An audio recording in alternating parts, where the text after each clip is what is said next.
अस्सलामु अलैकुम व रहमतुल्लाहि व बरकातुहू।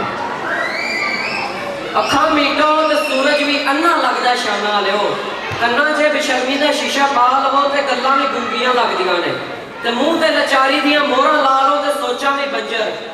इसे तरह एक गल भी सच्ची ते सुच्ची पई इस धरती दे वारसां ने अपनियां सोचां दे जंदरे ला के अपने ज़मीनां दे सौदे कीते ते इस धरती दीयां हवावां ते फिज़ावां नूं वेच छड्डिया।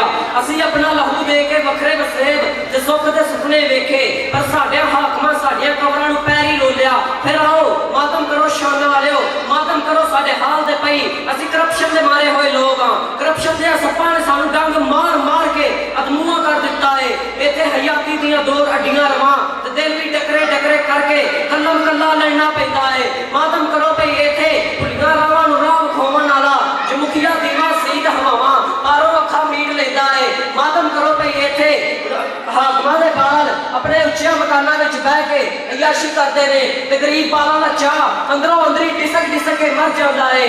मातम करो भई इत्थे गभरू डिग्री लैके नौकरी दी खैरात मंगनी पैंदी है ते ओहदे सिर विच रिश्वत ते करप्शन दी खेप पाई जांदी है।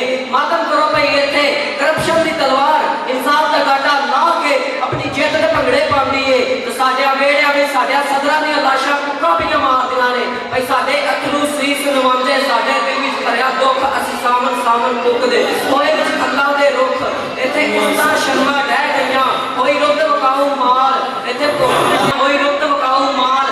इत्थे भुख ने डेरे ला दित्ते इत्थे मापे वेचण बाल, इत्थे भुख ने डेरे ला दित्ते इत्थे मापे वेचण बाल। इत्थे इत्थे रूहां नंगियां बुझियां ते जख्मी जख्मी दिल, इत्थे हाकम मुल्क नूं लुट के ते रल के लावन छेल। साडी निक्की बुक्कल आस दी अज हो गई ठंडी सीत, आ सुन वे मेरे बेलिया मेरा दुखां भरिया गीत। ऐहो धरती है चौधरी जी जिथे वेले दियां मुहारां हुण खार जंगी बघियाड़ा ते खिचियां होईयां ने। ये बंदियां दी धरती है, काफी बंदियां दी धरती।